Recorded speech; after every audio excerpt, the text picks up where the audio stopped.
to thank Governor Brown for taking the steps that she's outlined today. These new guidelines respond to the gravity of the situation we see developing in Oregon right now. The rate of COVID-19 transmission is accelerating. New cases are projected to triple in the next 6 weeks.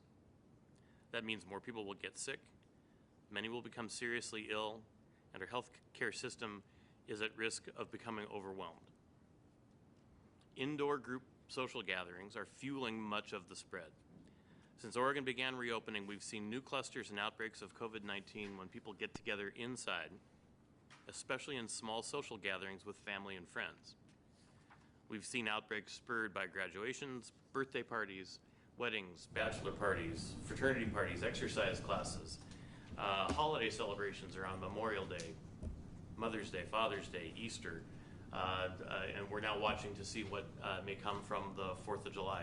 And it's understandable that these occur. You're with family and friends, and that feels inherently safe. And so people think less about taking the precautions that they need to protect themselves and their friends and family from COVID-19.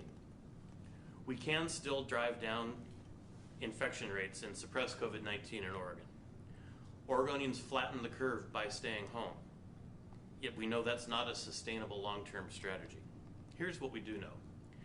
We can blunt the spread of COVID-19 by taking simple steps in our everyday lives that make it hard for the virus to spread.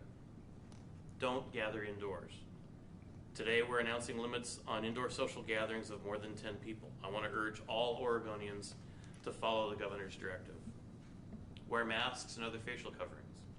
Emerging evidence continues to show masks curb community spread by protecting others from a virus you may carry and be unaware of. Stay 6 feet apart. Physical distancing is still one of the most effective tools to prevent COVID-19 from spreading.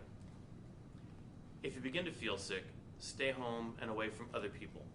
The only way we can stop COVID-19 in its tracks is by isolating ourselves if we're ill. And finally, answer the call. If you hear from a contact tracer, answer his or her call. Take their advice on how to protect yourself and those around you.